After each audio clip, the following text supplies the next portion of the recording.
Hello, I'm Simon Whistler, you're watching TopTenzNet, and in the video today, we're looking at the top 10 useless weapons that people tried to commit robberies with. Number 10. A spoon. On a January evening in the sleepy town of Charleston, Michael Wallace developed a sudden craving for donuts and sauntered off towards the nearby Dunkin' Donuts to get some. However, he intended to do so without paying. Alas for poor Michael, he did not remember that a donut store is usually a tourist attraction for policemen. Officer Matthew Donovan was pounding his beat, and working hard had made him hungry, so he decided he should have a donut and coffee from the store. Walking in, he discovered Michael threatening the cashier with a metal object he claimed was a knife. Donovan quickly subdued him and asked him to drop the knife, upon which the failed felon produced the spoon that he had been using. Spoon or no spoon, he was nevertheless charged with assault with a deadly weapon and armed robbery. Number 9. A PS3 Controller. While Moral Guardian's arguments that video games are dangerous and drive our youth to commit violent crimes are mostly dismissed, there appears to be an element of truth to this. In Florida, after performing a feat of robbing a Subway sandwich store, Cameron Pittman moved on to a neighborhood grocery store and attempted to rob them as well.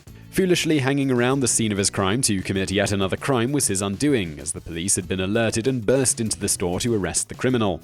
It was at that point they discovered that he was actually wielding a PlayStation controller, which he promptly surrendered upon being stopped. He was charged with robbery and violation of his parole, which makes him even smarter. Number 8. A water pistol. Most people take parenting as a sort of societal cue to settle down and take care of their kids. Others see it as a period of time to continue past shenanigans and commit robberies as an alternative to going back to work. Michelle White's family falls firmly into the latter group. The mother of 3 took a ketchup-red water gun, walked into a White Castle restaurant and threatened the cashier with death. She extracted $600 from the frightened worker, who might have been concerned about the mental stability of someone who would seriously use a water gun to carry out a robbery. She was caught by police as her license plates were traced.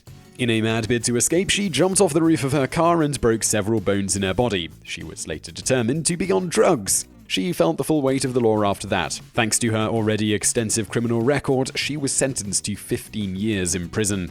Number 7. Toy gun.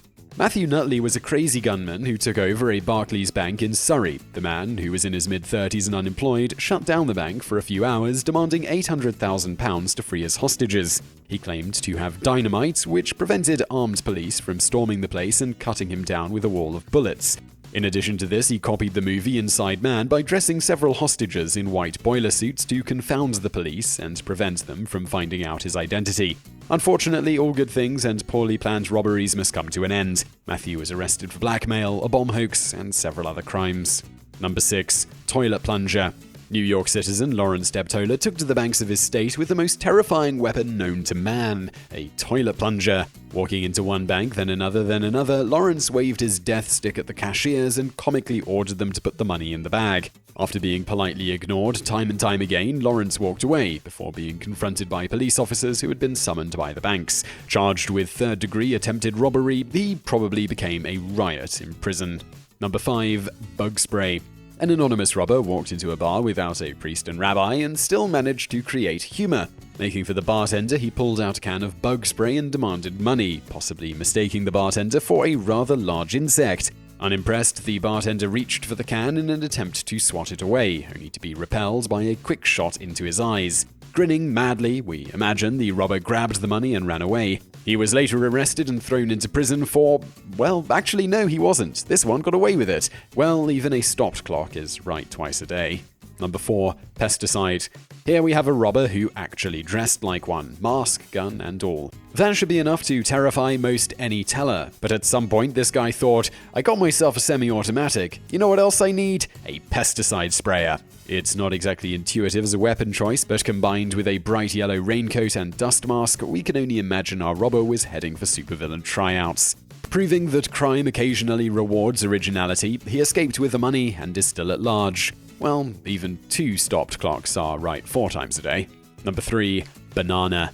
Robert Downey of East London had gone to a fruit shop and picked up a banana. Deciding to put his fruit to good use, and apparently not being hungry, he walked into William Claridge's in Tower Hamlets and requested money from them. Unfortunately, he had chosen to disguise his weapon in a plastic bag which hid neither shape nor color. His victim simply ignored him after noting that their assailant was harmless. Upon realizing that, Robert tried to escape from the store after pulling out an equally pathetic pair of scissors, but was arrested by the police. Fortunately for him, the banana saved him from a life term and instead sent him for a 7-year spin. Number 2. A Bouquet of Flowers. Who says robbers don't have class? A New York man walked into a bank with a bouquet of flowers, freshly bought, mind you, and then handed them to the teller. The note expressed his concern for her life and warned her to take it easy in a few concise words. Don't be a hero. Of course, such brilliant advice doesn't come cheap, as the note also demanded all their money in $50 and $100 bills. This particular robber was no stranger to petty weaponry. He had previously visited another bank to give them a potted plant, which he also charged exorbitant fees for. Currently at large, we suspect this man may be a fan of Batman's foe, Poison Ivy. Number 1. Spaghetti sauce. Ophelia Neal walked inside a bank and demanded money, claiming to have a bomb. Frightened, the cashier simply handed money over to her and she drove off. A bomb squad was dispatched to investigate the package she had claimed was a bomb, only to discover tins of spaghetti sauce. Unfortunately for her, making a bomb threat without actually having a bomb is still making a bomb threat. She was arrested on charges of armed robbery and explosives, in addition to her previous criminal charges of assault and marijuana possession. So I really hope you found that video entertaining. If you did, please do hit that thumbs up button below this video, and don't forget to subscribe if you haven't already for brand new videos just like this every day of the week. Also, over there on the right, a couple of other videos that you might enjoy if you enjoyed this one, and thank you for watching.